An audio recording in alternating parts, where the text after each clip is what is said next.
everyone to tonight's midnight ranting. Skeptic Bible Study.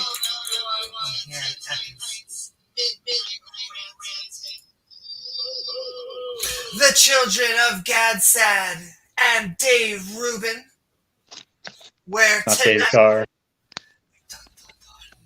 the children of Reuben and the children of Gad talk with Moses about their land, speak about not re-angering God, and of course, preparing for war of what I assume will be fought with hugs.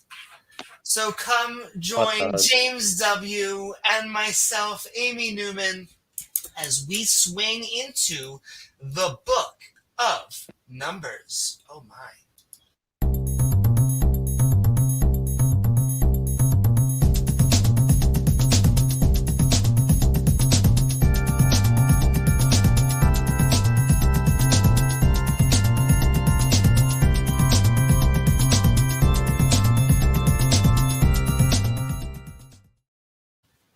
Woohoo! Hey guys. That's right. I want to send lots of love to all of you out there on the intertubes.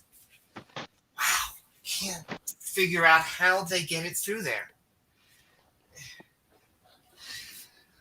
That's what he said. That's right, baby. If you're feeling fancy, please don't forget to like, follow, or subscribe. Then you'll get access to that bell icon to hit to all so you can see our premieres and join our live streams. Hi, interwebs.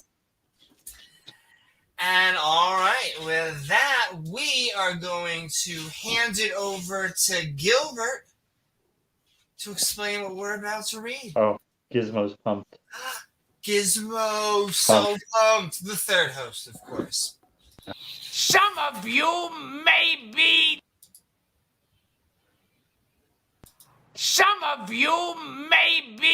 new to this abomination of a study. These schmucks begin by reading each episode's chapters along with the annotations on the side for funsies. The hosts are a tiny bit special, so don't mind if they butcher or replace everybody's name with something completely horrible or stupid. However, the gibberish that spews forth from their face holes will still be an attempt at reading this book from cover to cover, which I'm sure has tons of wisdom or an insight on whether we can or cannot put things up our butt. If you have time to waste screaming internet memes at random strangers, then join the Discord. Or scream at them personally at your YouTube, Facebook, and Twitch streams. Finally, don't forget to support these idiots doing more lame shenanigans at Amy Newman's Patreon page. All right, schmucks, back to you. Thanks, Gilbert. Thanks, Gilbert. That's right. You can find our Patreon page at patreon.com. Internet memes. That's right. / Amy Newman, which helps us make even more fun content like this. Housekeeping.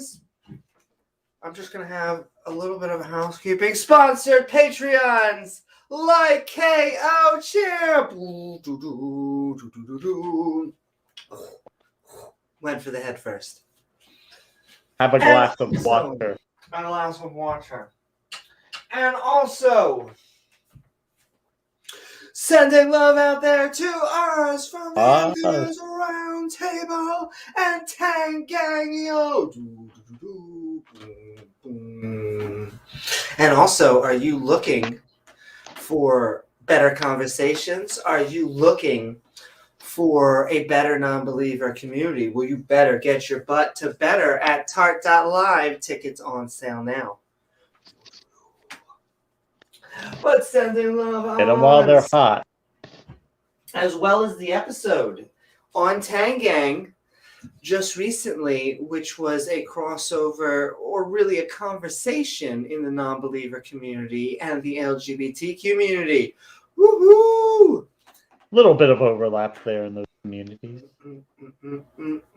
Well, it's the great thing about the secular communities that we just kind of accept everybody and doesn't come with all that religious baggage. Tend to be more inclusive, yeah. And also sending love to Ian Davenport. Woo-hoo. As we level up in the skeptic community, sending love to Ian. Thank you. And as we bat away watchmaker arguments because they make no sense, They're really bad. Contrast the natural with what is artificial. It's almost as bad as like a devolution argument. That's just painful to hear. Going backwards. No, evolution doesn't have a goal. As much as I think Idiocracy is a documentary.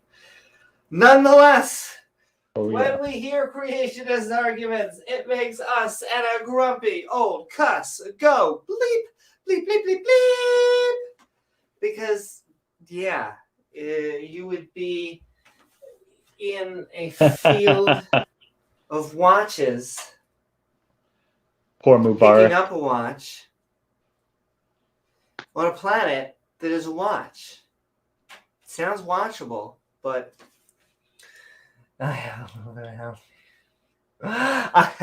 look, just because, okay, that might be true. Nonetheless, sending love Mubarak. And also, you love it, Mubarak. Sending love to Diana Smith. Thanks, Diana. Because we remind ourselves in the skeptic community, as we read the Bible tonight, that the text doesn't always, and religion in general, doesn't always treat women as humans.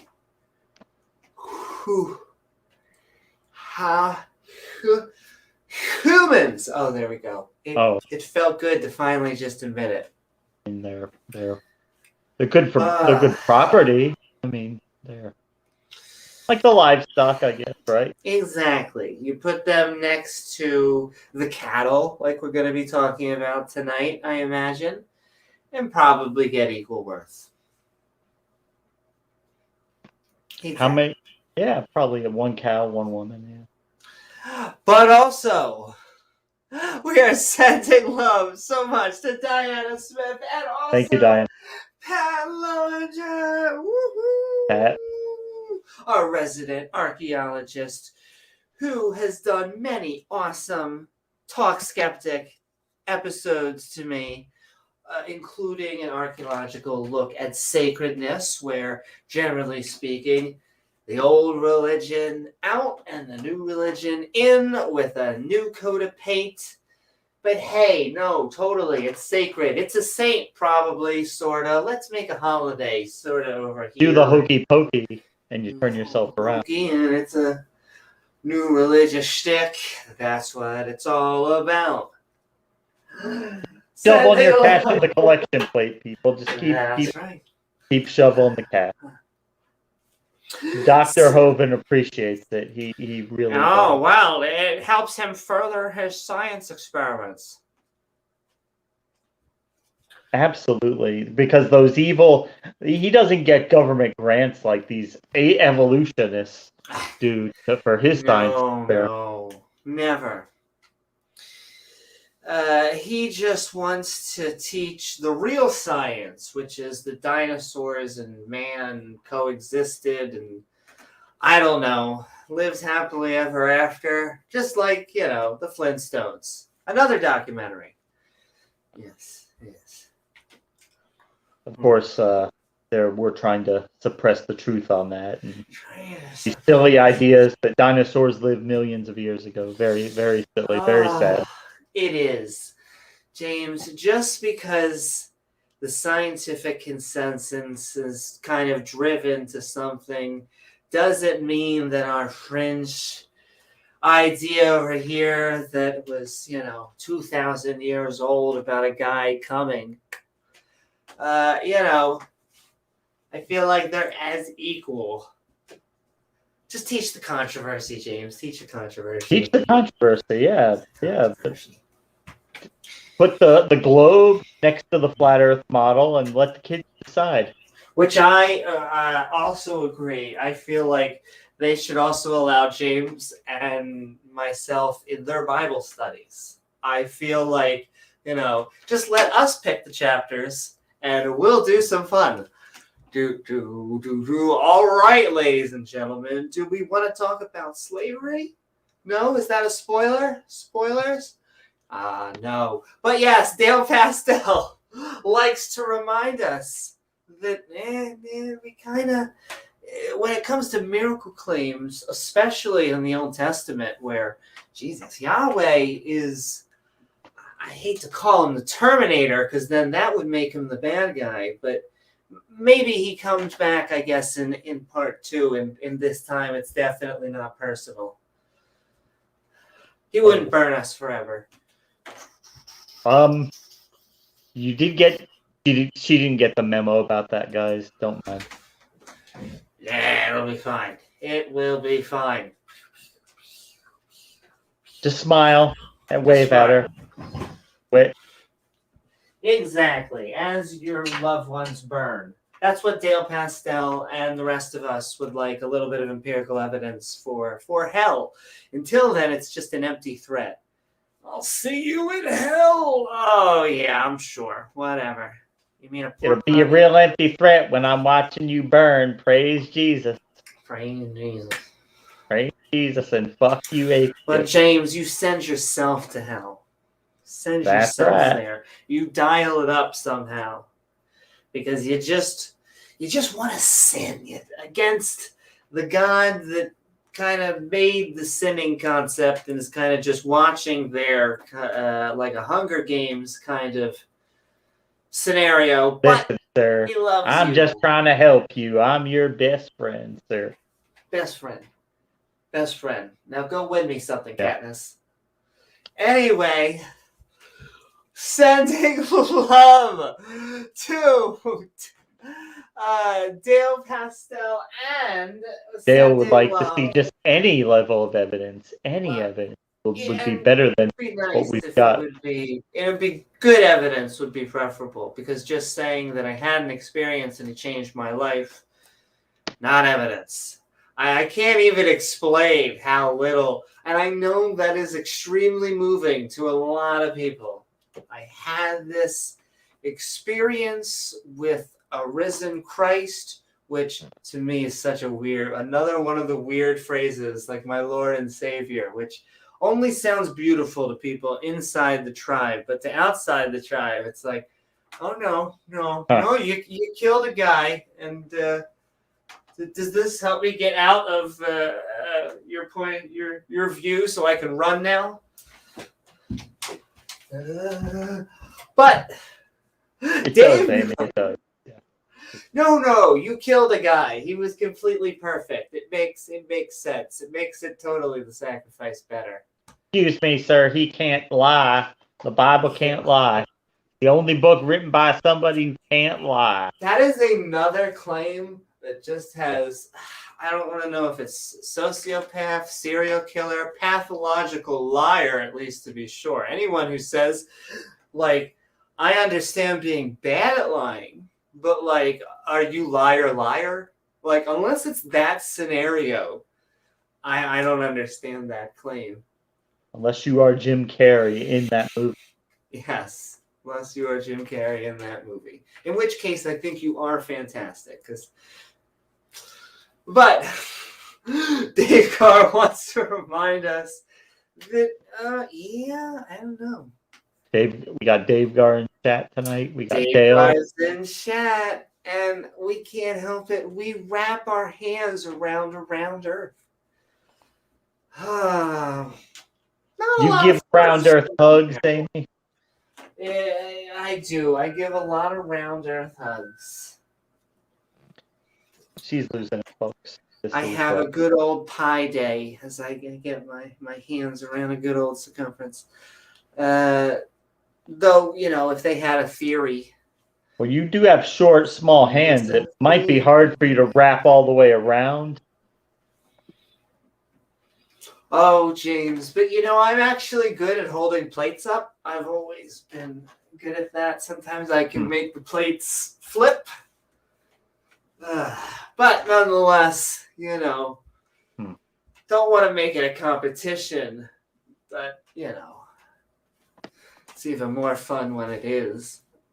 Anyway, we're sending love and flurfers, I'm sure. Come on to one of our open mics. No, it'd be funny if you are a Christian flat earther. Sure, come on tonight then. I have met a decent handful of those. We talk about how there's not a lot of atheist flat earthers. I'm sure. Not many. I'm sure there is out there. The world is big, but nonetheless, I don't know what it is about the theism, specifically creationism, and accepting and these bizarre claims. Because when you accept one, if skepticism is not your guiding light, and really just the search for truth from a rational perspective, then there's going to be a massive conspiracy about everything. Yeah. Which, if I didn't remind you at the very beginning, activate your 5G chip now. It is safe. Bloop, bloop. Well, with the new model, the devil can activate him by himself. He doesn't need you to. Yeah, he's upgraded to the new devil is such Mark of the Beast 4000 version. So yeah, he's upgraded. Well, sometimes when you go in for the high amount of souls, you just got to upgrade. I think it'll probably just suck in all that productivity, as well as Vegas in general. I'm just kidding. I love all that. Yeah. Not today, Satan. Not today, Satan. Maybe tomorrow. We'll pencil you in for tomorrow then. Pencil you in, exactly. We'll book an appointment. We'll work something out for the souls of the damned. But we are also sending love to the lead hyena of the pack. We are sending love to Scott Duke. Boom, boom, boom, boom, boom, boom. And reminding creationists and anyone out there who thinks that other animals were just created for us. Now, if they were in a lab, that may be true, though we should probably give them respect too. No, Labby. Mm-hmm. That'll probably be. Sending love to Pat. But no, we should be treating animals with decency. It doesn't even matter if we are carnivores. We should be treating other animals that we live on Earth with and share space with. Yeah. Treating them well. As well as whatever habitats we have left, and preserving what we can, because there will be a time when hopefully ice will still exist in the North Pole and a whole bunch of other stuff. But I know there's data that show that, save the whales doesn't really motivate. But I know, but it's Data? science. Well, so it depends. It gets really political and all the other stuff. Yeah. You have to motivate people on why to lower carbon on more than just say. There's going to be people who just say, fuck the whales. As much as I love the whales, I think they are amazing creatures. They're introspective. They are conscious, sentient, They live in the introspective water. creatures. The water. If they had thumbs, they would give us a run for our money on land. So, they're just like elephants, but elephants tend to be fairly passive unless attacked or provoked. Whales and dolphins, they really are very similar to humans. They could go both ways. I really feel like they're very close. Yes, to developing morality and all sorts of weird, because they could be heroic and dolphins could be dicks. But I love dolphins. They're amazing. And they work in groups and they can be cooperative and do all sorts of amazing things like pass the mirror test. So we know that they are thinking about themselves and others. And but yes, sending love to Scott Duke. Hey, they are cool. Sending love to the Dolphins. I don't think anybody could disagree. Miami Dolphins. The Miami Dolphins, exactly. Who I've been talking about. They've finally been able to pass. And we are sending love.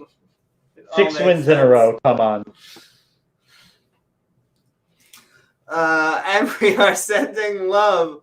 Also, as we talk about our Skeptic Bible Study, it gets very thespian.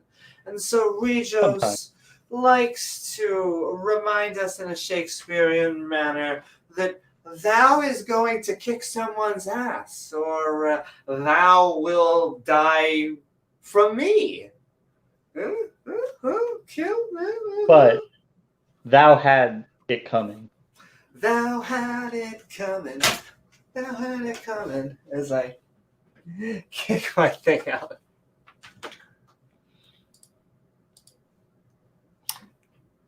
Ha ha. Ha ha ha. Ha ha. And not just sending love to Regos. Thank you, Regos. And our Skeptic Bible Study. In fact, I am gonna keep him on by for tonight. And also, we'll need him, I'm sure. Oh, we'll need him, exactly. Keep him ready. Keep him handy. Last, but certainly not least, Rachel Hall. Rachel. I can't sing any more of this contractually obligated song.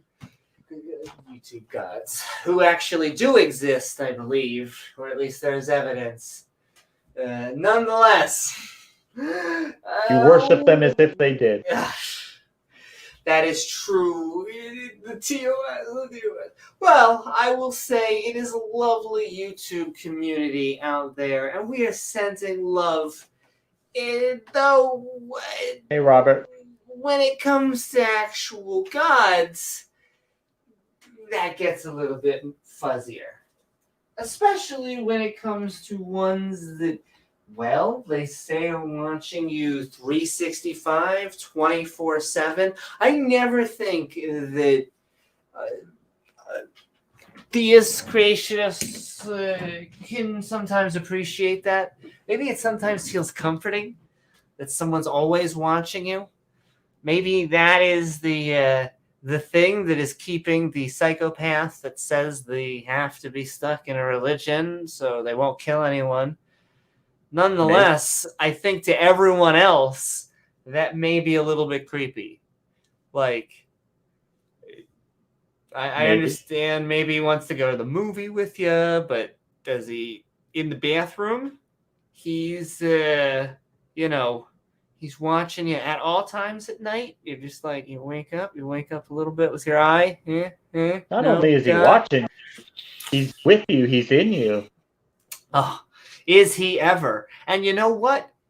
not only is he watching, and sure, I'm sure he's great for celebrating, every birthday and everything, along with the person who actually made the cake. Go figure. But then when something horrific happens, who doesn't seem to show up? Bob the Builder? Yes, that him too. And sometimes Bob the Builder is never there, ever. That's true. But our Lord Bob, yes, our Lord Bob, God, Bob Larson doesn't seem to show up. Pastor Bob Larson. How is he doing? I bet the Larson household, they're just getting ready for Christmas. He's doing exorcisms. He's lighting his cigar with lit $100 bills. Yeah, I can only imagine what he's doing with poor people's money.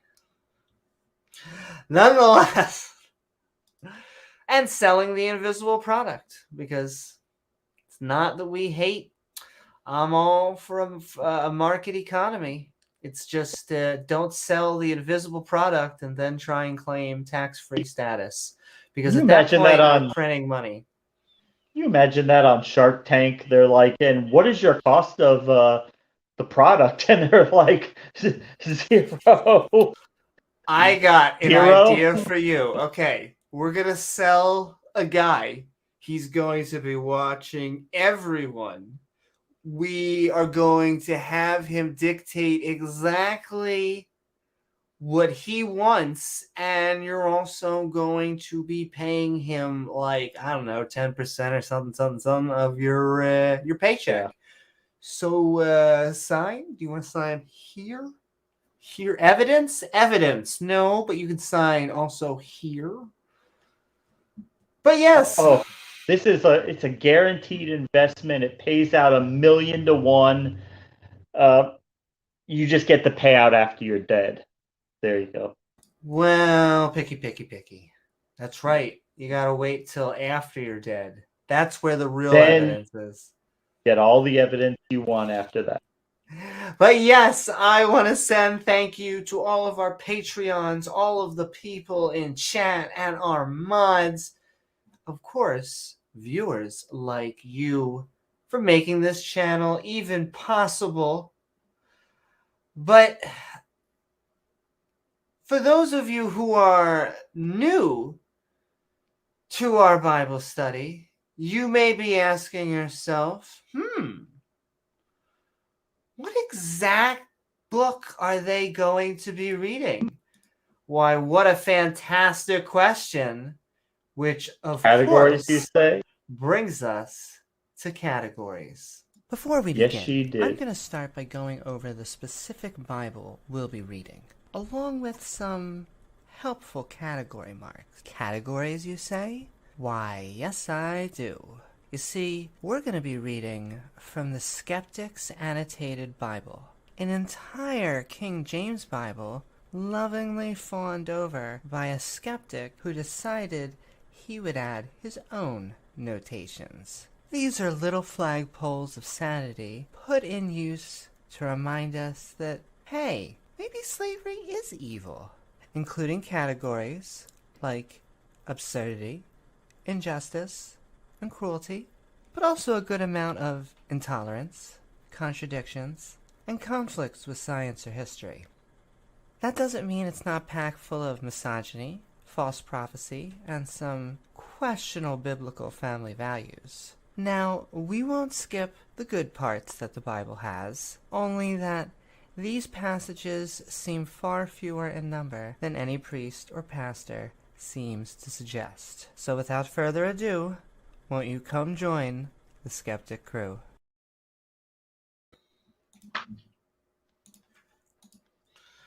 Woohoo! Hey guys.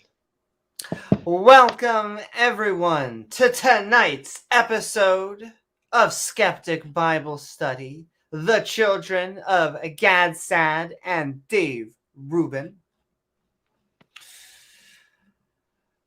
In the previous episode, the Midnight Massacre, God commanded Moses to slaughter the majority of Midianites. Yeah, things are going to get a little bit bloody. Keep the virgin girls for themselves and plunder whatever is left because, yeah, they're the good guys. In this episode, the children of Gad-Sad and Dave Reuben, the children of Reuben and the children of Gad-Sad talk with Moses about their land, speak about not re-angering God because he kind of has an issue.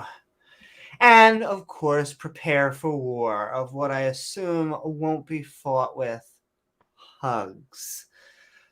So come join us as we swing into the book of Numbers, and feel free to tag James W. and myself, Amy Newman, with your one-liners, comments, and questions in chat to be read on screen. With that, let's get into the fun. Woohoo! What is up?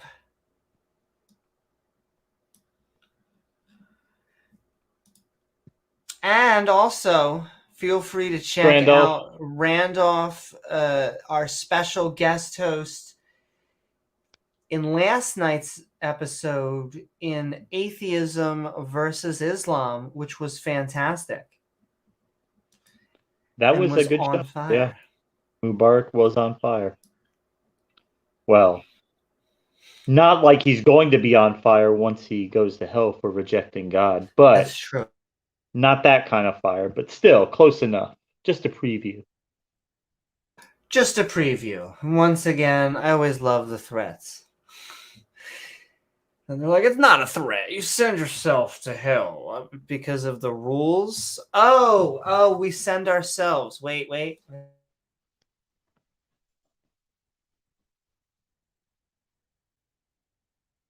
You know, James, that's a nice wallet you have there. It would be a shame for you to kill yourself. What I think should happen is you just give me the wallet. And then, you won't have to have a suicide. I didn't shoot him. He just ran into my bullet. That's right. It makes sense. Totally in Mafia Boss logic. Anyway, if you just joined us, we are about to read the Book of Numbers, chapter 32, and we're almost done, the Book of Numbers. As we read the children of Gad-Sad and Dave Reuben. I had no idea they were that old. They look fantastic if you think about it. I mean, thousands of years. I had no idea they could sire offspring together, but apparently... Yeah, well, that too. And we have... like Jurassic Park, life found a way. Life finds a way. And there's only 3 categories to start off with here, which is nice. We kind of light. Kind of light. A good appetizer. Of course, we have to have a good laugh because the Bible, I mean, when you think about the Bible, I think about humor. That's what I remember. Comedy, yeah. Exactly. And so that wouldn't be enough, though. It has to be kind of like an action comedy. And so a good amount of violence. And that's really what I think sells it for me. Because if you're not going to have sex, I feel like you got to have violence for the ratings, of course. We got to talk of marketing. The Bible has to sell. Creationism isn't working. Intelligent design. Yeah, that's just not bringing the dollars in like it used to. Not bringing in the dough. So we got to use our noggin and create bullshit. Which, is always fair. Which I like to think of the Bible as fair. They tell us it's the most moral book ever. That has yet to be proven, I think, in either one of our eyes. and that's about it. It's the most moral we can get. Yeah. But who are we to judge, Jamie? I mean, we don't mortals. have a foundation for our morality. It's yeah. True. We not only do we not have this God giving us our morality, but we don't have to, I guess, do mental gymnastics every time.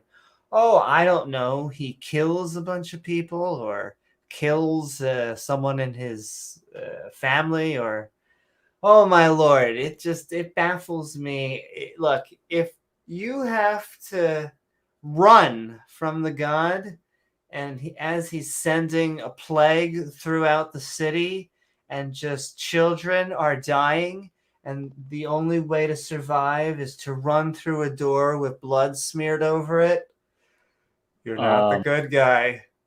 Not the good Mm, and not the good guy. I think that's it, except for that this may be the first time. I hate to be the bearer of bad news, but it looks like there may be a contradiction in the Bible. That can't be possible. Randolph didn't say anything about that, so I'm not buying it. Yeah, I'm not buying it. Randolph, they're gonna have to prove it to us. He would have let us know about that ahead of time. He wouldn't just let us walk into that. And with that, we are moving into the children of Gad-Sad and Dave Reuben on chapter 32 of the book of Numbers. Oh, I'm sure it's going to be fact-filled with wisdom. That's right, X Music. They all Christians agree on just about anything because they all read the same book, so they all have the same guide, same basic tenets of the religion. There's really no reason to disagree about almost anything, right? No, I don't think there's ever been two Christians who have ever had a disagreement or have ever went to war. That's another reason how you can know it's true. I mean, otherwise, you would just have, like you have in the secular community, just fights going on all the time where nobody can agree about anything. Christians don't have to worry about that, right? Exactly. What is up, Bitty Buddha? And if I didn't talk about this when we were talking and giving a shout out to Pat, you should also go up and subscribe at Bitty Buddha's channel for their new show with Pat and Bitty. So, and all right, ladies and gentlemen, with that, we are moving into the book of Numbers, chapter 32. I imagine God is going to, I don't know, make a peace pact of a bunch of people that will, not hurt others. Anyway, now the children of the corn of Dave Rubin. Oh, I can't believe podcasts even existed back then. And the children of Gad-Sad, even with his long beard, had a very great multitude of cattle. Okay, we're going to have steak. And when they saw the land of Jezebel and the land of, I think that's the same place. Remember we were just talking about Hunger Games? It's really small on my screen. Oh, give me do. First of all, James, it's not about the. Well, okay, Gilad. I was gonna say it might not be about the size, but sometimes, you know what, ladies and gentlemen, sometimes, moving onward, the place for cattle. So we're about to get a Wendy's meal at the place where I'm fairly sure that Katniss has to survive. The children of Gad-Sad and the children of Dave Reuben came. With permission. Dave Reuben. And spat all over onto Charlton Heston, who has not had a new contract in Hollywood in forever. I believe he still has it in him. Nonetheless, they went to Elza Belzebar, the priest class who is recently leveled up to the highest and is able to bubble people, not always in time, but he's doing his best, ladies and gentlemen. That's all we can ask. And on to the princesses of the congregation, who we never really meet because they're kind of like the B story, saying, Azeroth and Dibin and Jezebel and Nimran and Hezebon. Wow, it's a Christmas list. Very in theme. And Ella and Shabam and Nibu. Shabam, yeah. Shabama.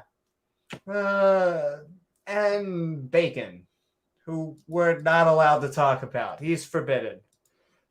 Even the country which the Lord Bob smote. And that's what most of the visual effects money went into. Before the congregation, who we never meet, of Israel Shmishmael, is a land for the cattle of battle. This is where we get our 4 for 4s at Wendy's. And my servants, who definitely don't exist in the Bible because we would never support that.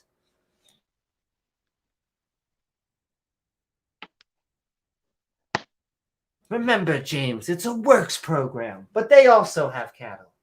Poverty reduction program. Poverty reduction program. Wherefore, said they, if we have found grace in thy sight, let this land be given unto thy servants for a possession, or at least that's what always happens in the Ghostbusters films. And bring us then not over to Jordan Peele, who will then make a much better movie.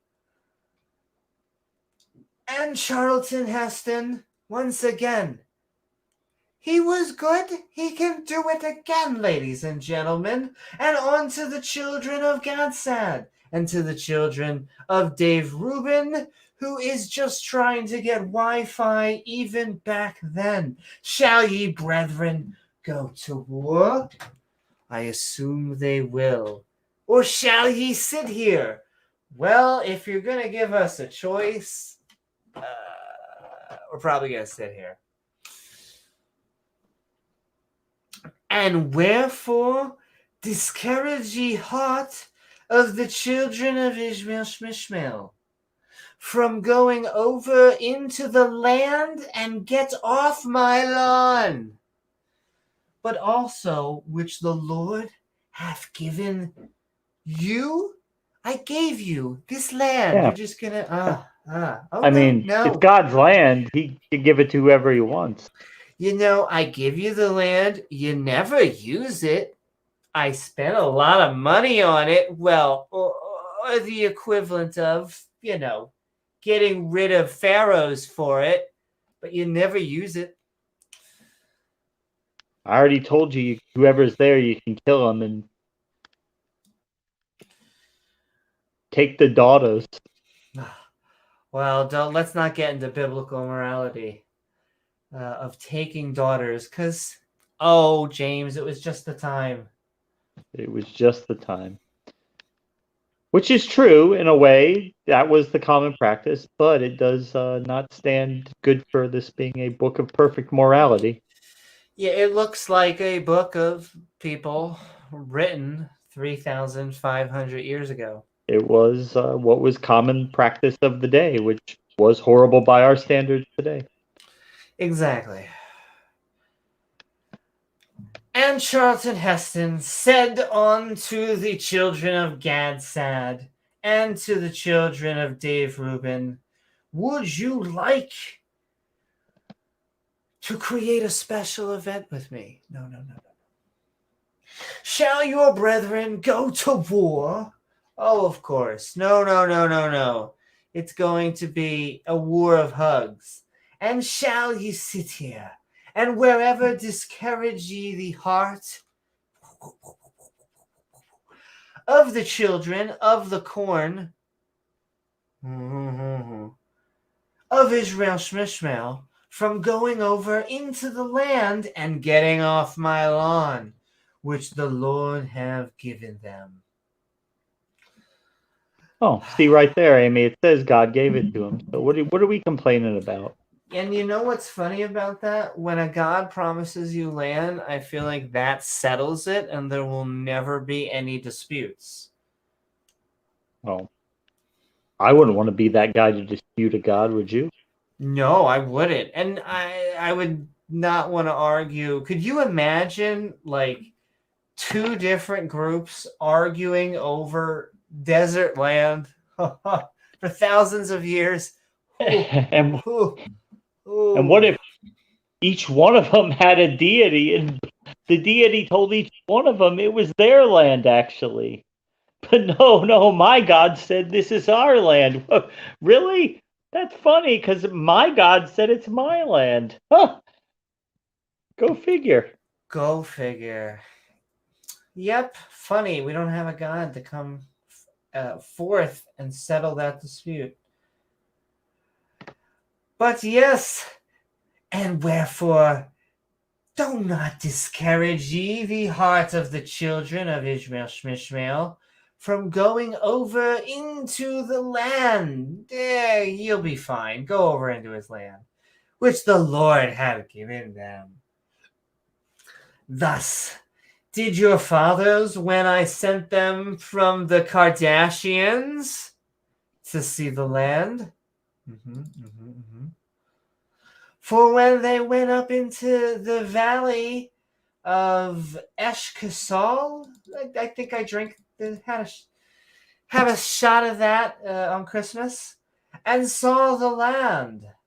Well, they were discouraged by the heart of the children of Ishmael Shmishmael of the corn, and they should not go into the land which the Lord Bob have given them. Okay, hold on. The Reubenites and Gadites had lots of cattle. Cool.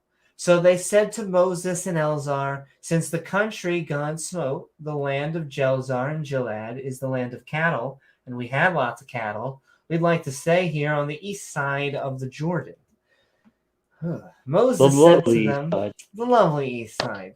I love how, oh man, religion and land disputes. That is going to be, what a fantastic mix. This is going to go over well. Moses said to them, so when we go to war, you're just going to sit here? And why are you discouraging the Israelites to receive the land that God has given them? I mean, come on, it's God.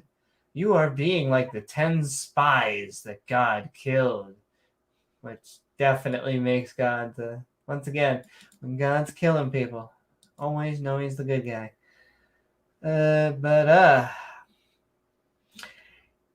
And the Lord's anger, the Lord Bob, his anger, well, it was kindled faster than Bezos trying to sell you one of the Kindle. At the same time, he sware as I scream, saying, surely none of the men that came. They all came? Oh, baby, did they.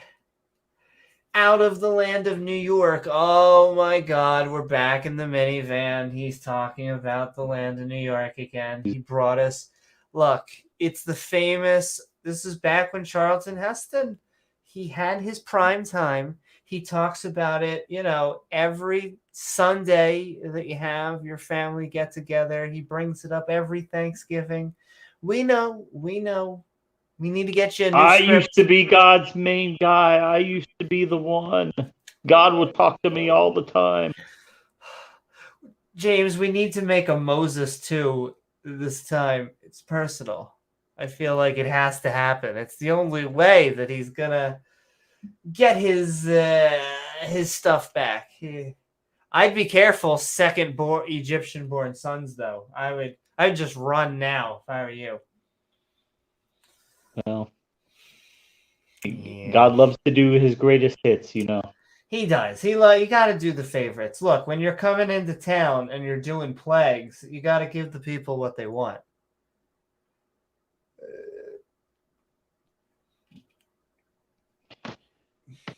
Even God has stockholders, right? Sending love to you, secular pagan mom. We love Hey, all secular of pagan mom. and we What's love Praise doing a the show about entire tonight, I wonder? interwebs. Oh, I wonder.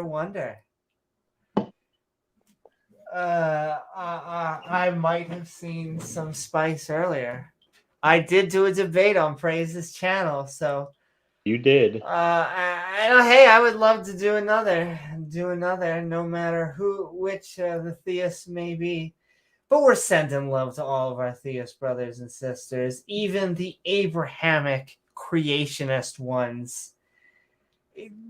As long as you're team science. Okay, I still heart you, but you should be team science. They say they are team science when they are the creationists. They're teaching the real science, the science that I learned out here as K67247. Definitely. The state funded it. Just like I funded it at home. Gravity. Anyway, we are reading Numbers chapter 32, the children of Gad, San, and Dave Rubin. Who knew that they were doing podcasts even back then? Nonetheless, he's being a dad again, even the crappy dad that he is. He got us into Egypt/New York, and he can get us back in there, which always a weird threat, but whatever. Yeah, time for a new famine. Oh, he's gonna fucking give us a famine. You're gonna make a bunch of insects swarm again, some locusts. Surely none of the men that came up out of New York, it was a good night, from 20 years old and upward, shall see the land, which I like how I know I'm about to be like, ha!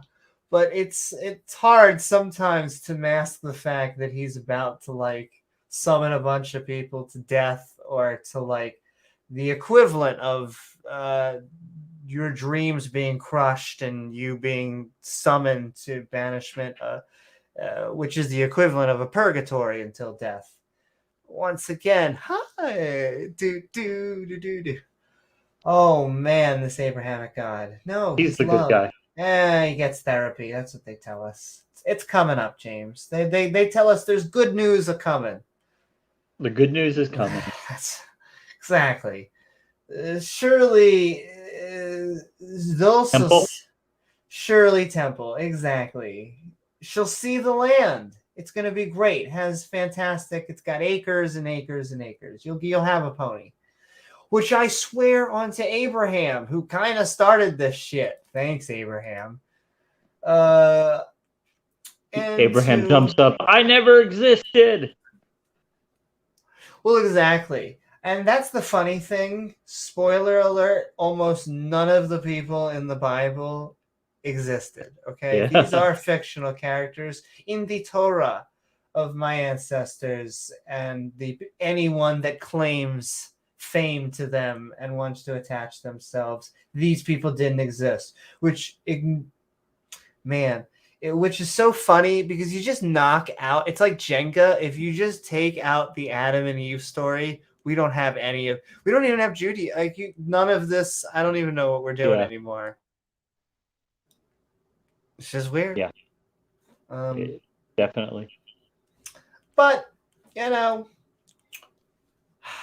we're sending love to the inner stenosphere. I think we said X Music and Titan Uranus, Secular Pagan Mom, and Randolph Richardson. We really are sending love to everyone that's watching. But if you want your comment, your question, or very much specifically your one-liner read on screen, do not forget to tag James W. and myself at Amy Newman in chat.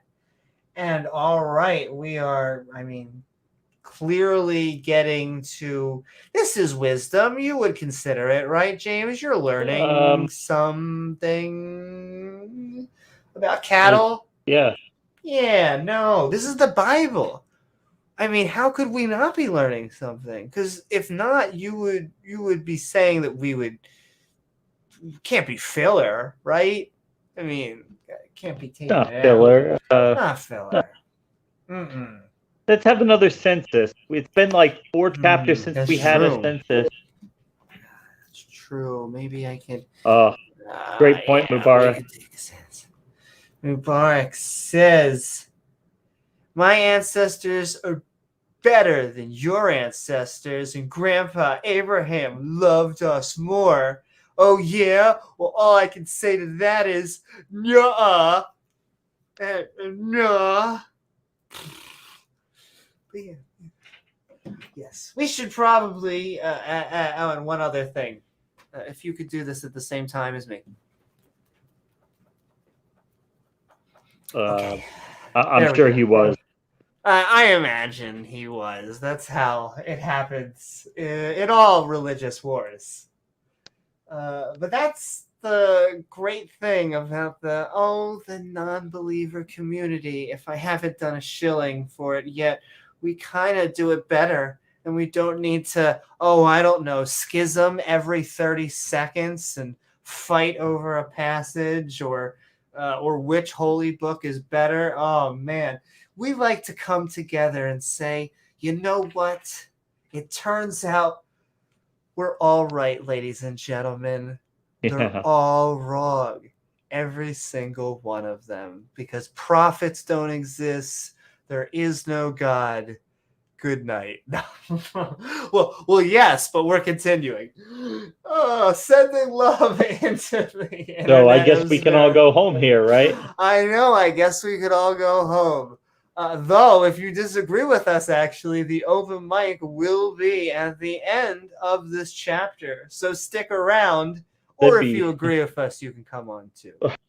funny to have Amy saying that like before church and everybody just gets up, shakes their head, and just walks out, leaving their Well, it's one Bibles of on the those pew. things you want to say, like after you do this long speech that kind of like has nothing to do with religion, and then you just kind of like, By the way, by the way, there is no God. and that's what they think that we do, is that we go up in the middle of churches and just, take their Bible from their hand and chuck it. As funny as that would be in like a bit kind of way. But no, I would find that it after the atheist of the majority of their religions has fallen away and started to really read their text, if there hasn't been a scarring experience from the church, they kind of want to go back in some ways, because they're like, oh no, I want to review the good book. Like I said, I've been reading actually a lot of it, and if we could just turn to Leviticus really quickly for a second, because questions are the enemy. It has nothing to do with Questions are the end. along with doubt. If you have doubt, if you have questions, if you really want to learn more, those aren't the people they're looking for. They're looking for people that just want to shut and look down. Look down, keep shoveling the money into the collection plate, and keep it moving. Oh, baby, do they. And look, some religious people, many religious organizations and churches do good. They do charity. They go out in disasters and help people along with the homeless. However, when it comes very specifically to things like the gospel, prosperity gospel, and others that really are just going out there to be predatory on poor people and to sell a lottery ticket, because there's no amount of money that you can give to these pastors, preachers, imams, rabbis, That's not how it works. It always helps to support an organization. Nonetheless, there's only us. Look to your left. Look to your right. It's all the help that we are going to get. And so we have to be there for each other because we only got one life to live. Sometimes it is a midnight ranting. Ooh. Woohoo! Nonetheless, we are sending We can't love. help it. We can't help it. Yeah, I mean, When the spirit the moves on funny you, thing is, we are told this is the most important, the good book. This is the most important the best book. chapters and lessons that we can learn. And just so much of it is, if your God's preparing for war, and look, war happens, unfortunately, and will continue to happen. Holy moly, we had to defend it to have our country. Nonetheless, it just seems a little human. It seems a little bit. Little odd that you are a deity who gets temperamental, and then you need to get the guy who has been sentenced to death. I just want to put that on the table. Moses has had a death sentence for at least 2 episodes, a chapter or 2. Since God told him he would die. Yeah, that he is not going to make it to the promised land, and he is still being God's general. I don't know if he just wants to go out with a blaze. This is not the Moses that you remember waking up to and drinking some eggnog and singing Christmas carols to. This is the Moses that is about to take some names. Like, I don't know. Do you don't remember learning this passage as much in Hebrew school, or I assume, Sunday It wasn't or one Hebrew of the school hits. in yours, James. Yeah. And all right, we're moving along because Coming along. and oh my, the kitty overlords. But we are reading the children of Gansan and Dave Rubin, and we're almost done Numbers, James. Though we're 3/4 the way. It can't happen fast enough.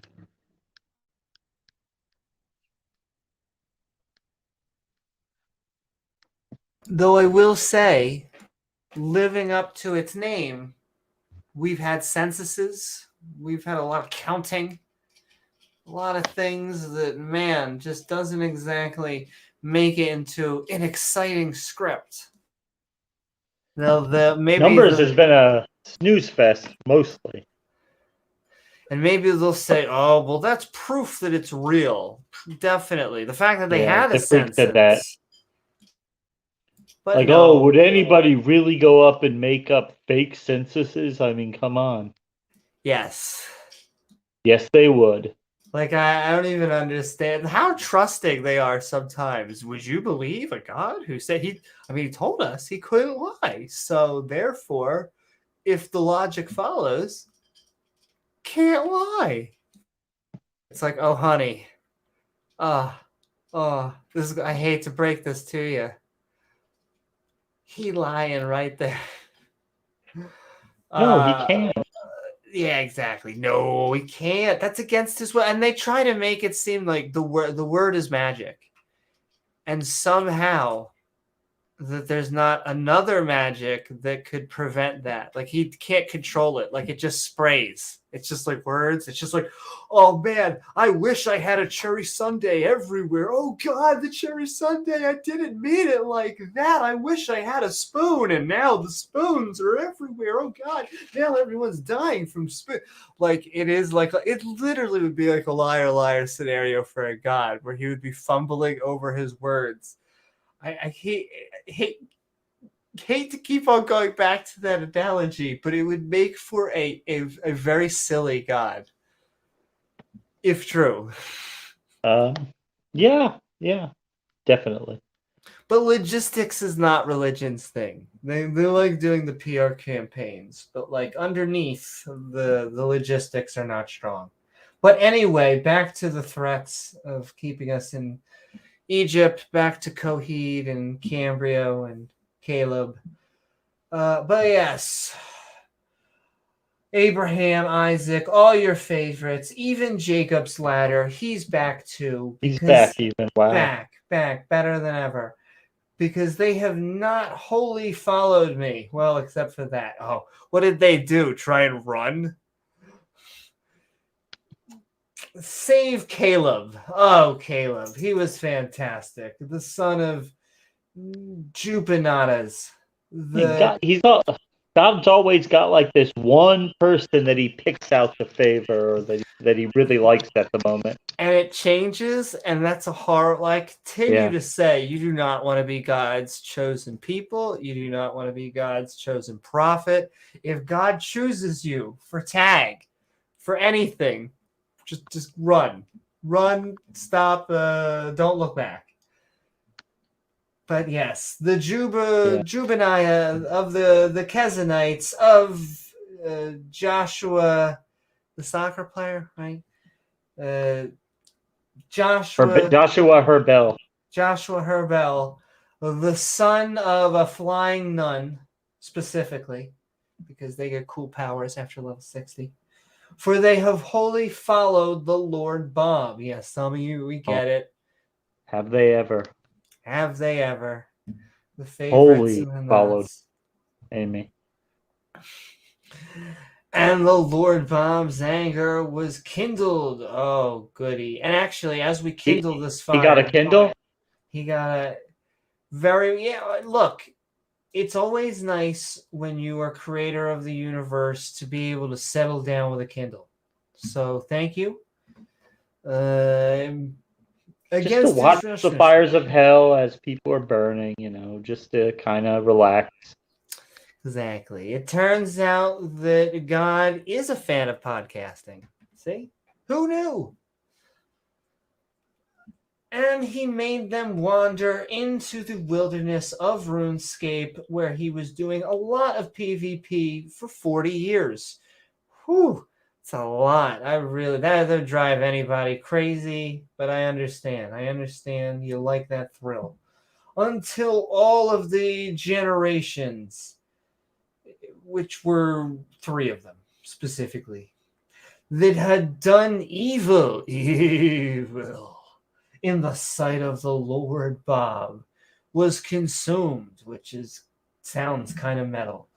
Okay, what Moses said, you're going to just sit there. We got that. The 10 spies. So God was angry at the 10 spies, and he swore, saying, no man will ever break my heart again. But no man over 20 will see the promised land. I mean, you thought 35 was the where most people died. He was like, hey, wouldn't it be cool if everyone over 20 just died? Except for Caleb and Joshua. Cool. That merciful. He was killing the young people. Now he's killing everyone over 20. And Moses. And just... He goes back and forth. Back and forth. I feel like we need to get God on something. Lithium. Something. Lithium, definitely. So God was so angry. How angry was he? That he forced us to wander for 40 years. 40 years. Until everyone who had done evil in God's sight was dead. Good guy. No, I recommend him. 5 stars on Yelp. Where are the 1-star reviews? Well, let's just say they all ordered quail. Yeah. They were a little bit too full to talk for now or forever. But yes, they... Talk about global warming. My lordy. Nice guy.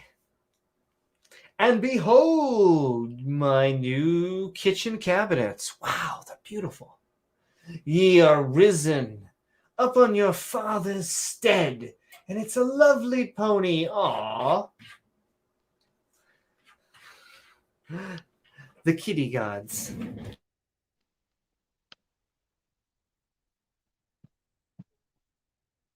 Meow. And the Lord said meow. And the Lord said meow, exactly. But they don't have sentient thoughts, James. They never.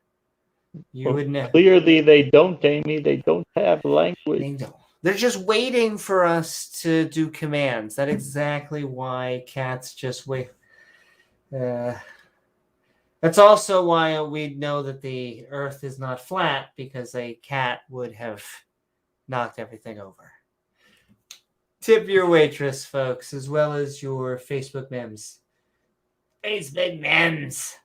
And behold, internet memes, yeah. The force and anger of Israel, Shmishrael. Oh, I'm so angry because I'm a temperamental god and I'm a little bit of a bitch. Being honest. For if you turn away from after him, he will yet again leave them in the wilderness of RuneScape. And then how will you like defending for your items? And ye shall destroy all of these people, because I'm a good guy. Cough, cough. Oh, really? And now you're going to... He's very nice. He's a nice Very guy. nice. Speaking of how nice, you're going to go make God mad again and cause all of us to get destroyed. Oy vey. And they came, only after they had permission, near on to him, still hot, and said, we will build sheepfolds. Very specific here. For our Wendy's burgers. And cities for our little ones, because that's all going to be that's left after we're dead. I'm glad he's not killing kids, but I feel like he's just... knock on wood. Yeah, no, that's right. Let's... Don't. Don't anger him, right? But we ourselves, well, I guess we're going to go get ready to get armed, because this God can't do it himself before the children of Israel, Shmishmael, until we brought onto them their place. They're going to know their place. And for our little ones shall dwell in the fenced cities because of the inhabitants of the land. And don't get off our lawn. We will not return onto our houses until they are redecorated and at least one wall is smashed down. Look, it just opens the den up. I don't understand. We don't have to smash down everything. And our little ones are from the cities. We will not return to the houses until the children of the corn of Israel Shmishmael have inherited every man his inheritance. For we will not inherit with them on yonder side. We will not do it even if he's wearing Michael Jordans or Forward. Because our inheritance, which Dad isn't even signed over the will not yet. Not with a cat, not on a mat. Yeah. Sometimes you wonder if eating too much will make you fat. Because our inheritance has fallen onto this side of the Michael Jordans, eastward. And Charlton Heston, who is just sobbing in his trailer at this point, said unto them, if ye will just do like this one thing that I'm into, just this one thing, it'll let me finish. If ye will go armed before the Lord Bob of war, which once again, this is how you know. The war god. He's back to the war god. Just go to war with this God by your side, that's how you know that you're gonna, you're on the right team. Oh my. I'm pretty sure at this point him and Nicolas Cage have equal opportunities at The Lord of War. Yeah. We got this. But yes. And we'll go, oh, you armed over the Michael Jordans before the Lord, Bob. I assume wearing them will make you, it'll be good. You wear those, you have a gun, you talk with an old-fashioned, it'll be good. Until he hath driven out his enemies from before him. It's always a little bit weird that a god has enemies, too. Isn't that just, I don't know. Well, at least at this point, they're all human enemies. They're just exactly. people who don't worship him.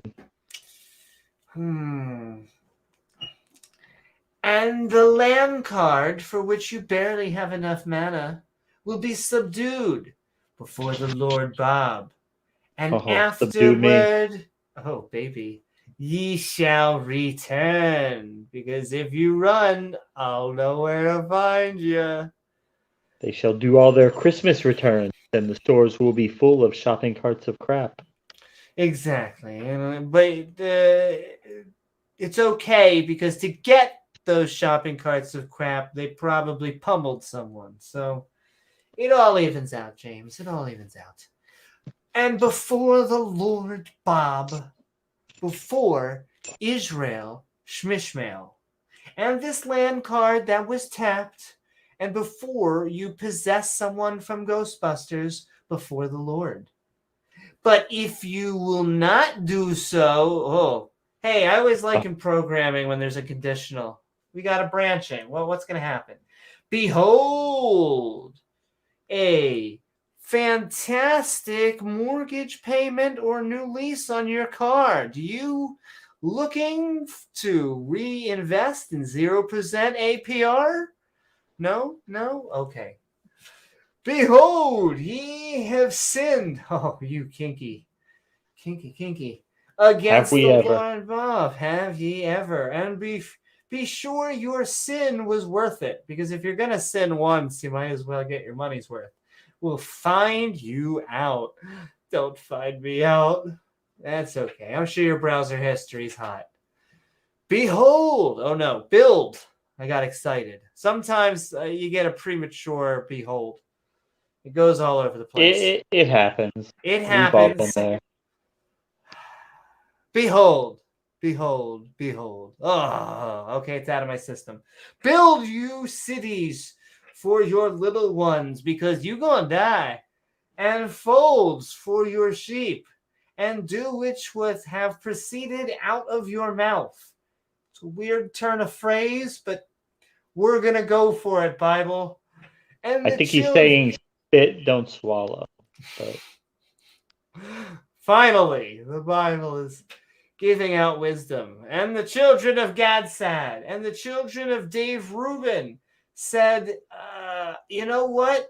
What if we did a collaborative podcast and spack onto our main man, Charlton Heston, who finally decided to come out of his trailer, saying, I'm sorry, I got a little slavery stuck in my throat there. It happens. Thy servants will do as my... Right? Yeah, you gotta swallow, ladies and gentlemen. As my Lord commanded. Our little ones, our wives, our flocks, who are all equal at everything that I just said in this sentence, and our cattle. See? All things of equal value, James. I feel like at the market, you should be able to get good prices on everything in this sentence. Your kids, your wives. Yeah, it's like your livestock, right? Like your cattle. She'll be there in the cities of the same place that Cat is getting hunted. But thy servants will... Oh, God, it'll pass over. Every man armed for war.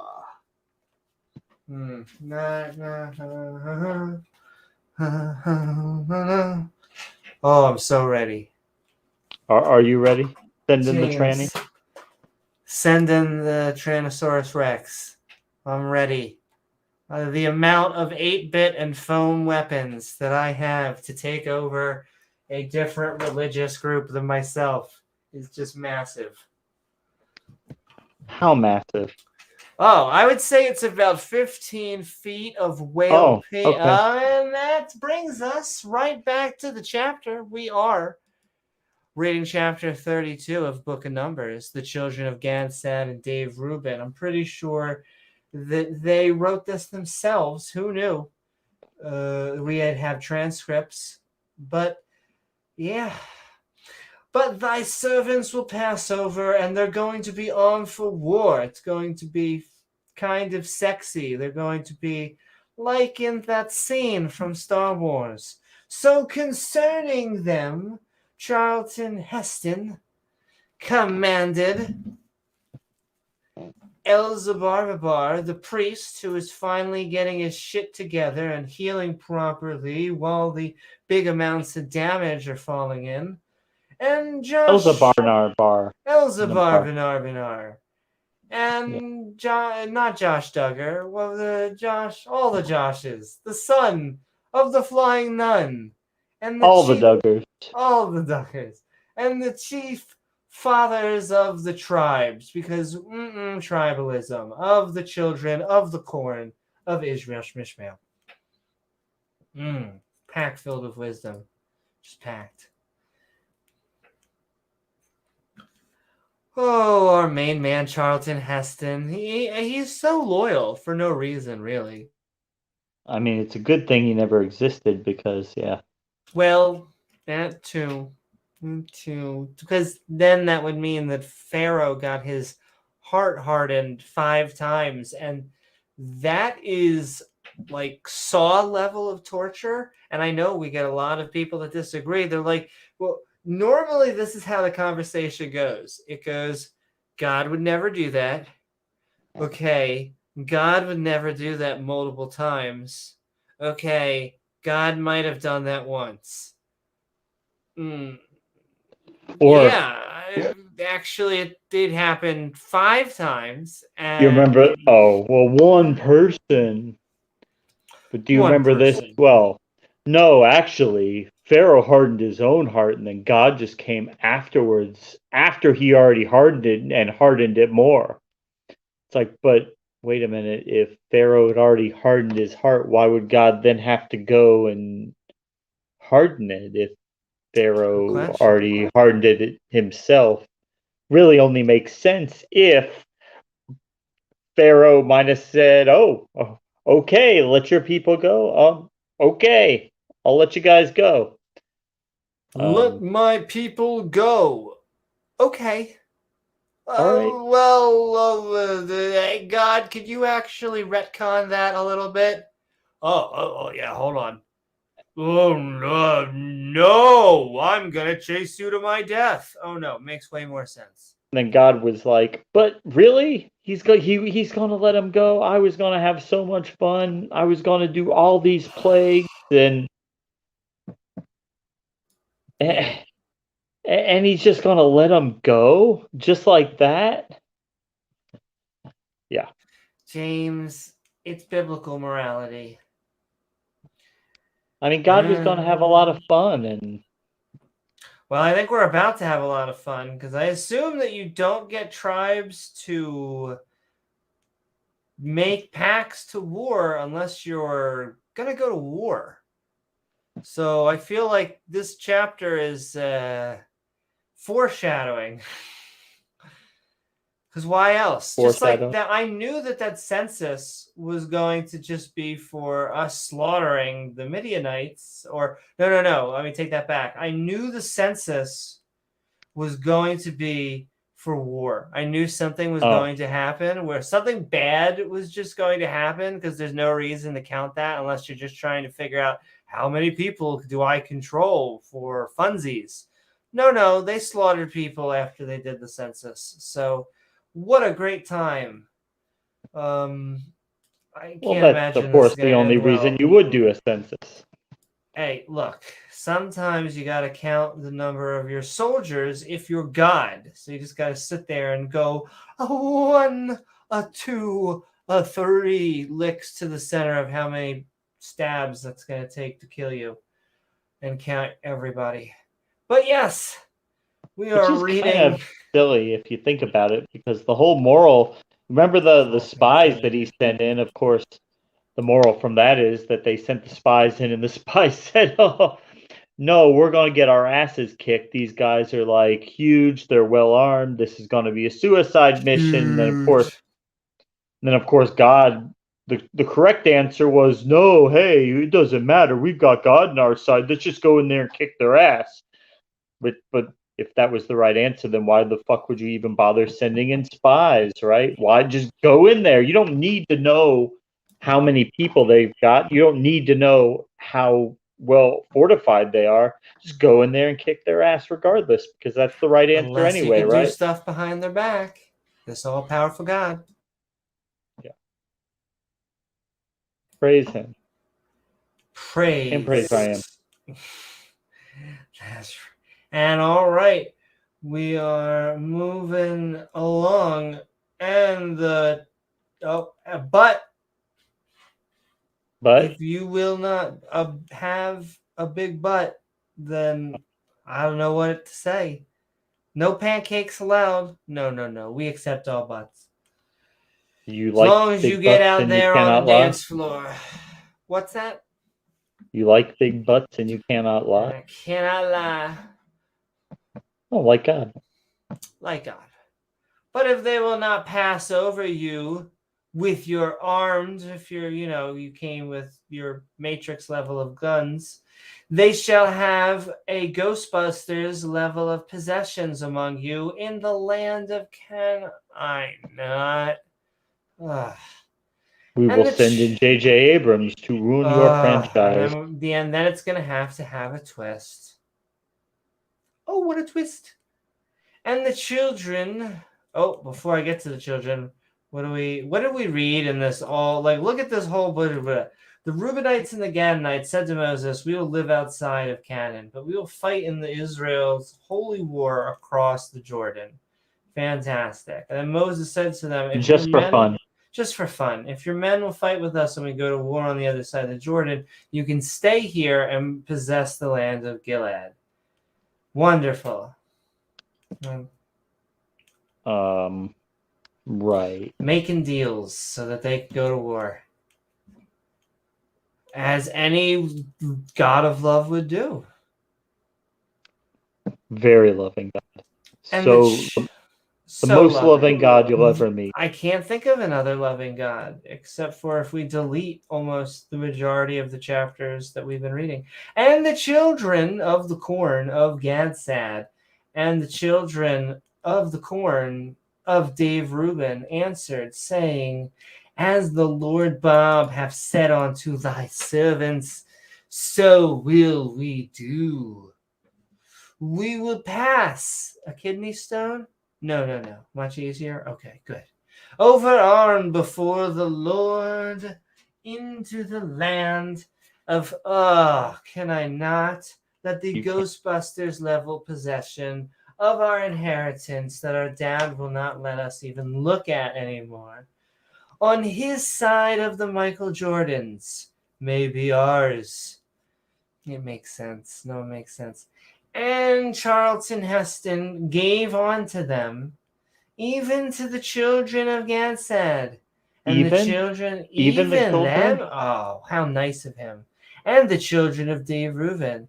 And unto the tribe of the Manischewitz wine, the son of Joe DiMaggio's back. The son of Joe DiMaggio. Mm-hmm. The kingdom of the Siphon King of the Am I Right? The Siphon King. I know. I love the Am I Right? They've always been right. And the kingdom of Og. King of that wild banshee that you met last night at the bar. And the land that we tapped from our mana cards with the cities thereof in the coast God, everyone wants to live in the coast. I get it. Even in the country where they make lots of roundabouts. It makes a lot of sense. It does. And the children of Gad built Dibon, my favorite, and Azaroth and Ararar, and Alteroth. And would you like to shop here at Shopapan?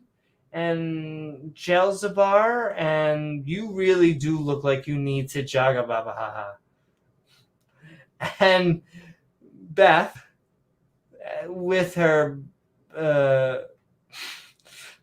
band, the Betheran, fenced cities and folds for sheep. And the children of Dave Reuben built Hezebon and Elah, and you have coin, then you can trade with Kajam. And Nibu. Oh, Nebu. And look at that. As I see, and Nibidubu, and Balaman, you know, their names changed, of course, but and Shimamam and Simba specifically, Shimbam, Shibalam, and give other names onto the cities. Just give other names. Give other names. And as we are humor me, Amy. Humor me. The Bible does, James. The Bible's just filled with so much humor. But it also reminds us, as we move to the end of the chapter, that we are actually about to move into the open mic. And so we will have about 30 minutes of open discussion about the chapter before moving into the after party at Discord. So I'm going to get that ready, and then we're going to read the final chapter of the night. Oh, the Discord. Yes.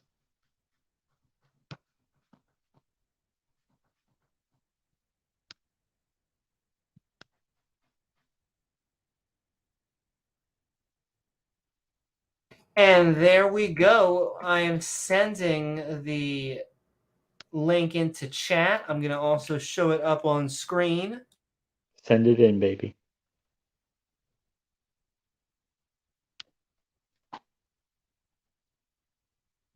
So that if you would like to join us, come on to the stream. I'll clean up later. Jeez, everyone always complains.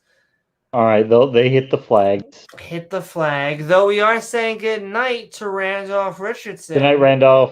Who once again was our special guest host last night to our fantastic episode of Islam versus Atheism, which is better for humankind. And you can find Randolph at youtube.com/Randolph Richardson. We'll let you just guess how that episode went. Pretty biased, and you know, it is funny. It doesn't matter. I think sometimes, you know, you come for a Skeptic Bible Study, you want to learn about the Torah and I guess the Christians. You come to, we're talking about Islam, you want to learn about Islam. And I like to say that that's the main focus of every subject. Nonetheless, the Abrahamic religions love to tread on similar ground, and the differences really only shine when they start to argue amongst themselves. Because the presuppositional angelics of the world, the creationists of the world, they come in many of the same flavors, and I wish they didn't. But, you know, we welcome them on the podcast, on the show, all the time, on the StreamYards, as we finish up the night of our Skeptic Bible Study. What's the night before Christmas Eve? That's right, baby. Oh, actually, it is Christmas Eve now. You say that enough times, and that statement becomes true, right? And all right, we have been reading chapter 32. We have been looking at the children of Gad, Sad, and Dave Reuben prepare for war, as you do, as you do. as we just got over a massacre in the other channel or other chapter. Numbers 40, and Moses gave Gilead after Katniss had fought so hard onto Macklemore, who I think does good songs. Good. The sons of Manischewitz wine, and he dwelt there within. He's like, you know what? It's cozy. I think I'm gonna stay here now. Have some Manischewitz wine. Why Have not? some. Oh, take more. It's great. And then Jared, who didn't work out for Subway quite like they had hoped. The son of Manischewitz wine went and took the small towns thereof. Oh, it was a small town. On the night before Christmas. And called them, oh, won't you have a jar?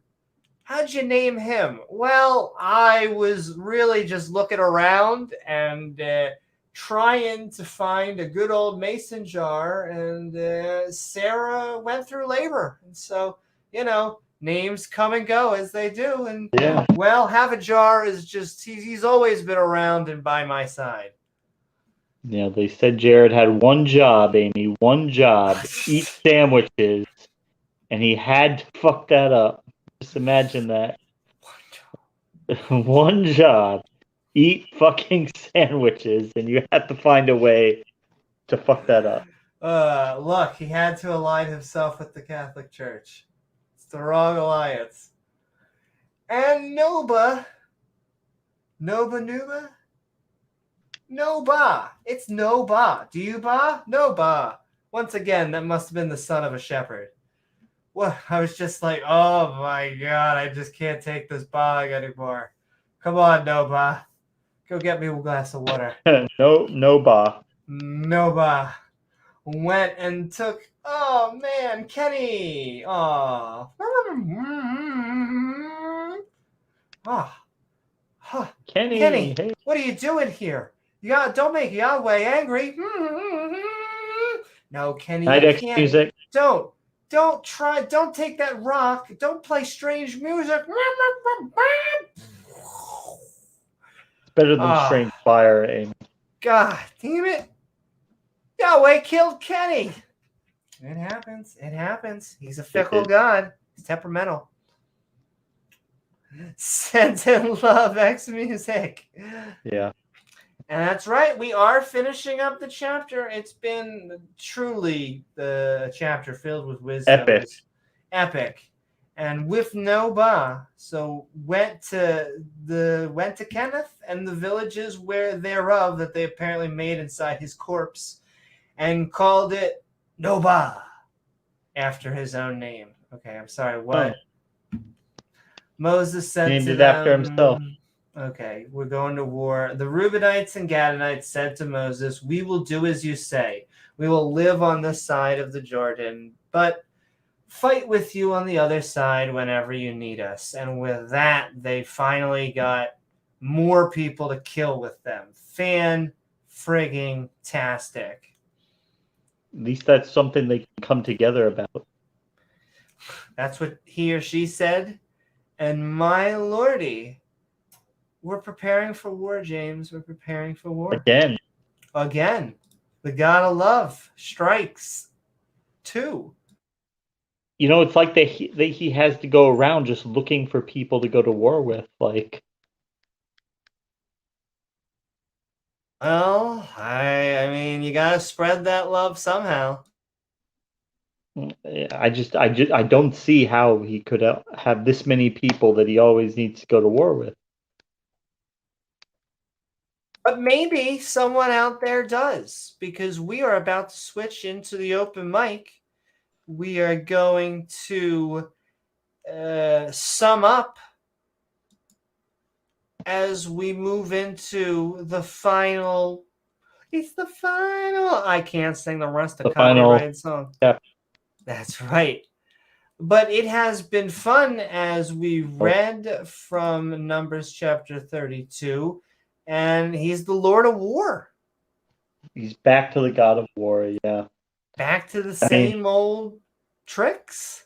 Like Nicolas Cage, he spent all that money on the castles, everything, all that money, the National Treasure money. Now he's got to do all these B movies. He's like Steven Seagal. He's in every other movie. Yeah. Yeah, well, Moses, just Charlton Heston can't find work like he used to. So you got to find it wherever you can. His options have dried up a little bit. It happens to the best of us. It happens to the best of us. And so we have the They did kill StreamYard Kenny link. Mubarak. They did kill Kenny Mubarak. That's true. In fact, we'll send love out to the chat. If you would like to continue having your comments read on screen, tag James W. or myself at Amy Newman. If we don't have anyone coming in the next few minutes to teach us about all the wisdom and excitement, then we're going to have to just accept the literal interpretation of what we just read. I don't know. We'll have to accept the defeat of the Christians, the biblical literalists. We will accept their defeat as usual. As usual, but I don't know. We're sending love to all of our Christian and Jewish brothers and sisters. We haven't had many Orthodox Jews come on and defend the faith. No. Open to it. No, we have not branched out into that sphere yet. Although I was thinking it is probably time we took a look at some of the more traditional Orthodox Jewish, the theistic Jewish arguments. Oh, absolutely. As we know, most of them are secular, but the ones who do actually believe in it. But there are Jews who believe in it. There are, yeah.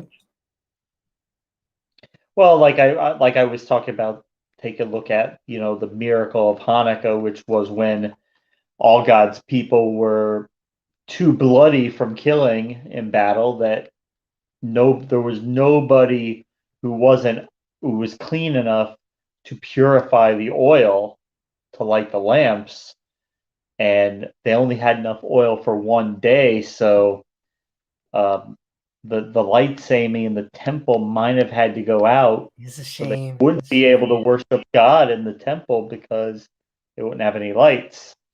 So God suspended the rules of physics to allow one day's worth of oil to light the temple so they could continue the worshiping and the sacrificing to him until 7 days very important.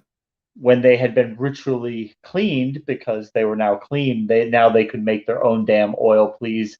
And then God could go back to letting physics be physics. Once again, it's a miracle because he wants you to be able to pray to him. You can't clean yourself off because that'd be a sin. And you got to have just enough oil so you can make it so then you can continue being his chosen people. I mean, unless we can stop worshiping you for a week. Oh, come on, James. Even a week? Stop the worship? No.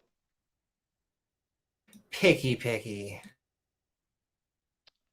But I mean, it does remind us that what life is all about, why we're all here, and that is to worship God, to tell him how great he is. And in fact, that's the meaning, that's the purpose of life. That's what we'll be doing forever in heaven. So you can just sit there and look up and tell God how great he is.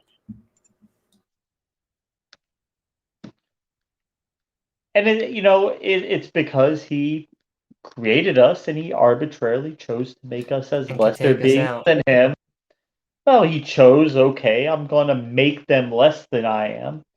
And then I'm going to make them tell me how much greater I am than them. Of course, that's because that's how I made them, but still doesn't matter. Tell me how great I am, Amy. Forever and ever and ever. Yeah. Or else you're going to get kind of, you know what you get if you don't.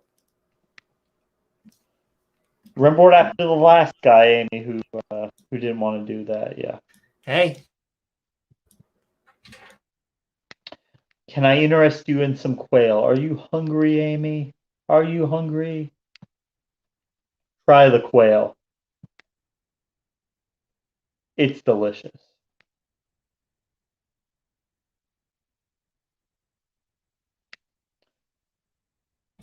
Still have Lord Kitties. But yes, The mafia we are boss. going to be going for a few more minutes because we want to give anyone out there the chance to say their opinion on what we just read. However, if we don't, we are going to wrap up, put a bow, and then head over to the after show in the Discord. But it's been fun and a laugh and a giggle because once again, that's what I correspond the Bible of being. It's just filled with humor. You know, the type of laugh or, do you really have to walk with both of your legs? Yeah. Funny, God's got one of those like applause signs when he does something, and like everybody's got to clap and smile. Like, great job, God, great job. Come on, Yeah. come on, clap, clap. Aren't I the best God ever? Oh, yes. With a gun pointed at your head. Like in a Saw movie. No, I love this religion. It brings me closer to God. At least that's what my priest, pastor, imam, and rabbi tells me. And you don't worship me just because you're afraid of me. You worship me because you really love me, right? What? Fear? What the hell, James? What do you have to fear? Fear? Oh, you have nothing to fear but fear itself, James. That is silly. That is without a doubt silly. Some people think just because I'm holding the threat of hell over your head that means that's the only reason why people would worship me. I'm just saying, if you don't, that's where I'm going to send you. But I don't want you to worship me just because you don't want me to roast you forever. No. But also, you better do it. It's really just because I deserve it. I deserve this worship, and so I just demand what I deserve, right? It makes sense. That's really, if you think about it, the whole concept of worship. It's a very perverse, oh yeah, subject in and of itself. It's just the idea that this God just needs people to tell him how great he is forever. My joke is you should worship your partner. Everyone else, that's a little creepy. Like, you should not need to worship a god. In fact, it is one of those, I was talking in Islam, one of those things that, I mean, it could be true, but it just shows me how silly religion is just having to say peace be upon him after every time that you say Muhammad's name. It's one of those things where if Muhammad is actually sitting behind your back and you have to say it, just send me to hell. Just like, because those little things are just so human that unless you have like an empirical reason for why I should, I'm not gonna go confess my sins in a confessional. I am not going to not eat bacon, all of that stuff, unless you give me a consistent reason. But yeah, it's just a perverse concept. It's like, because they'll say, "Oh, well, God wants people to love him, but he's not going to force you to love him. That would be like raping you." So he has to give you that free will to choose not to love him. Now, if you make that choice, he will then roast you in hell forever. But he doesn't want to violate your free will, Amy. No. You wouldn't want to violate that free will, even though the Bible doesn't say that free will exists. Even though, right, and free will, even according to the Bible, is only a temporary thing because everybody accepts and realizes that once you get to heaven, there will be no sin, nobody will sin. So at that point, you won't have the free will to be able to make that choice. So if anything, free will is just a very, very temporary thing. And the actual goal would be to get to a state where there is no free will.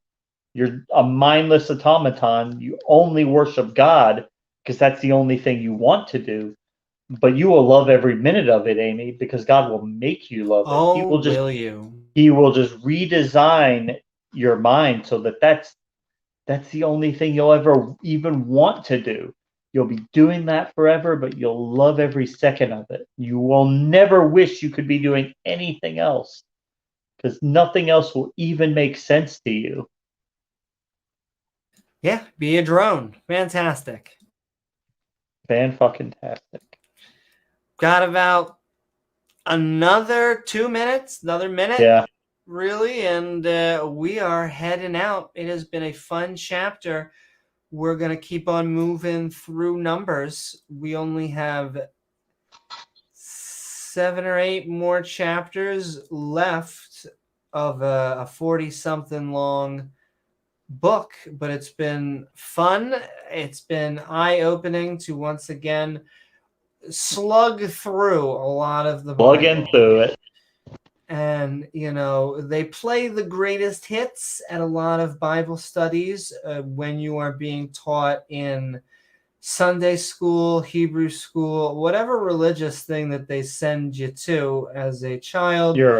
It's probably, your indoctrination camp.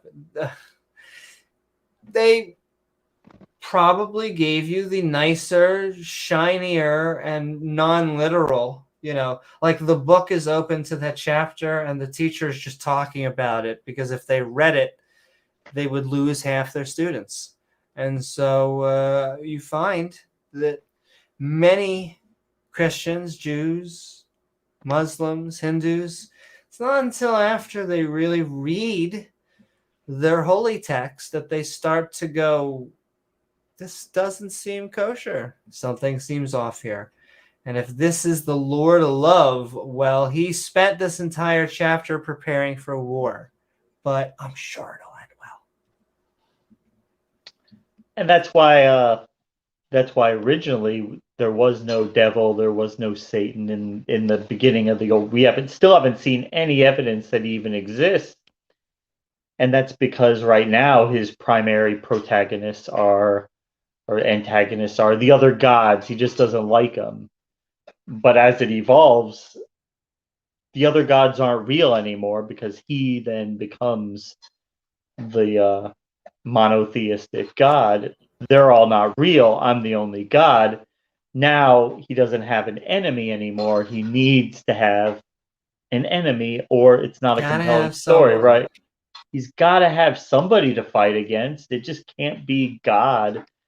Like said before, what would Superman be without Lex Luthor? Just Superman just flying around saving people would be a pretty boring movie. Well, and they use that to their advantage in Christianity. In Judaism, like I said, he is a terrible dude.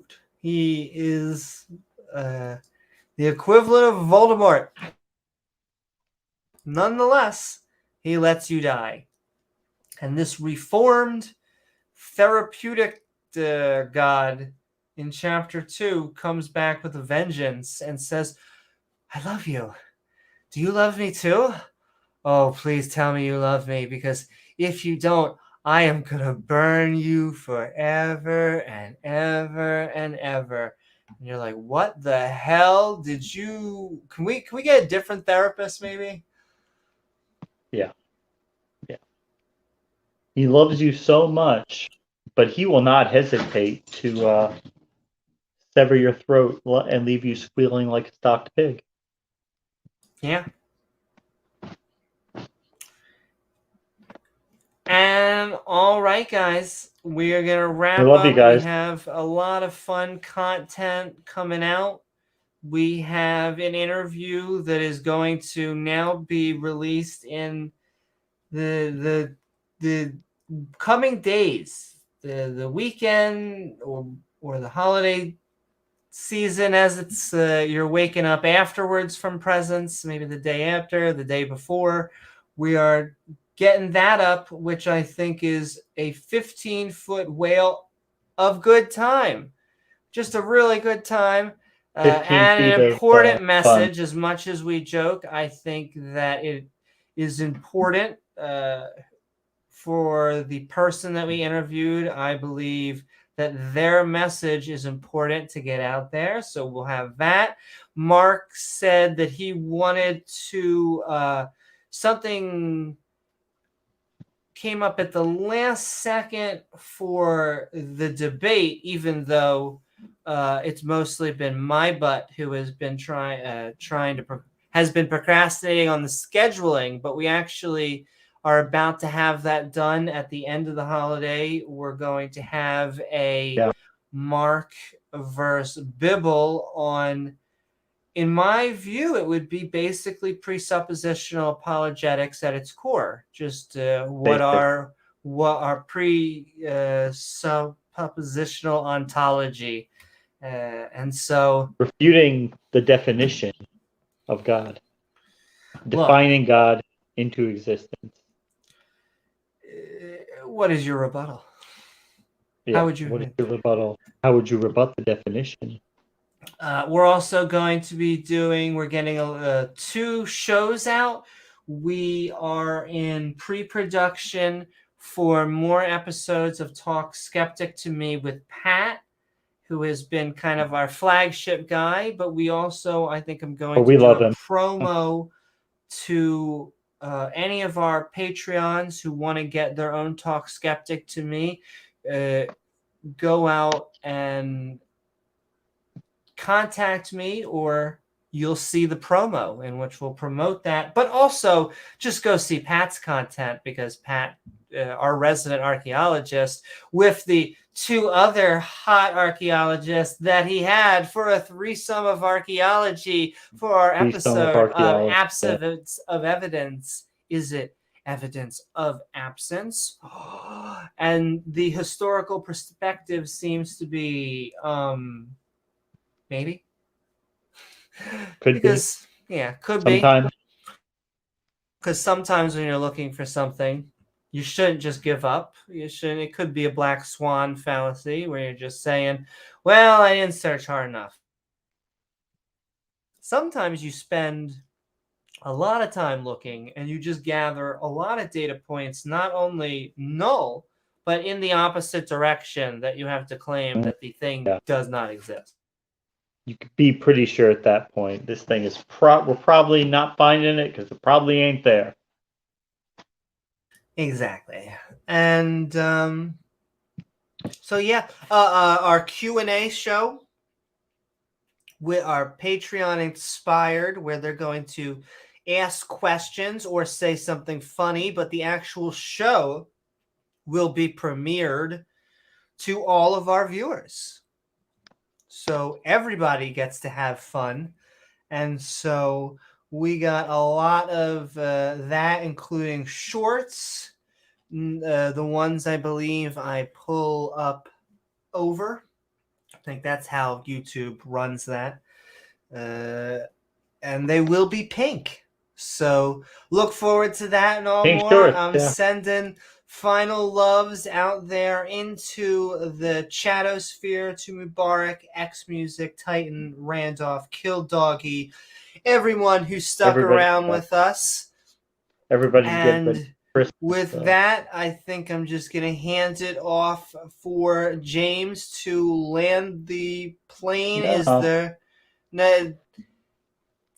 Do we... I think we're done. Yeah, thanks, guys. We're done here.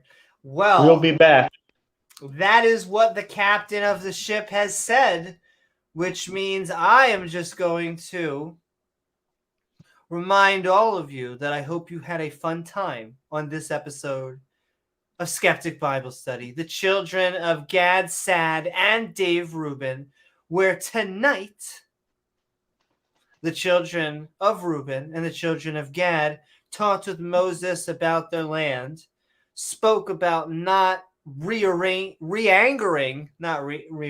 their God as well. That would be kind of crazy, but also re-angering, and then preparing for war of what I assume won't be fought with hugs. Oh, I want to thank my co-host, James W., Thank you, guys. along with our awesome mods who make this stream so great, Badass. the lovely people in chat, and of course, viewers like you.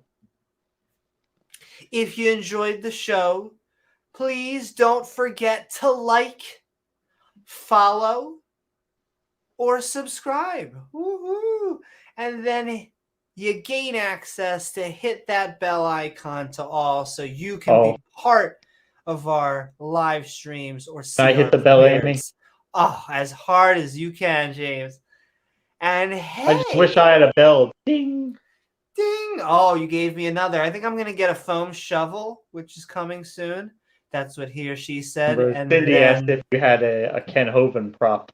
Oh, and I have to get a SpongeBob. That is the SpongeBob 100% true. And because of our Patreons out there, those are coming. So I cannot thank our supporters enough. And I just want to remind them that that money is going to be going to new shows, new prompts, and even more heathenry. And so I can't thank you guys enough. But I also just can't thank all the people who've been just sticking around, because the community is honestly the most important part here. It is something that we lose when we step away from religion. And it is something I think that we do better in the non-believer community, because we don't have to fight about non-denominations. We don't have to do a million No True Scotsmen. Oh, he's not a real atheist. Oh, really? Really? Is she over there? How about him over there?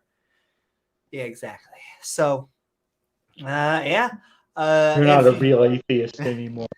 Not a real atheist. Oh, man. He poured syrup on his pancakes. But yes, hey, after the video's done, why not leave a comment? And we'll be heading to the Skeptic and Ranting Discord server after we're done here, with the link of which can be found in the description below. Finally, if you'd like to help us make even more fun content, we offer unique perks by heading over to the Patreon at patreon.com/Amy Newman. It'll really trigger God. He hates. Ooh, I know. Yahweh even said he might become one, but hey, too busy trying to get 10% tithing from everyone out there. We are trying to keep his priest from going to prison. Well, and that's the other thing. Trying to, as was said when Atheist Jr. was on, do not pass go, do not collect $200. Instead, go to jail and figure out how to do gravity experiments on yourself. Wow, I hope you learn how to do a press.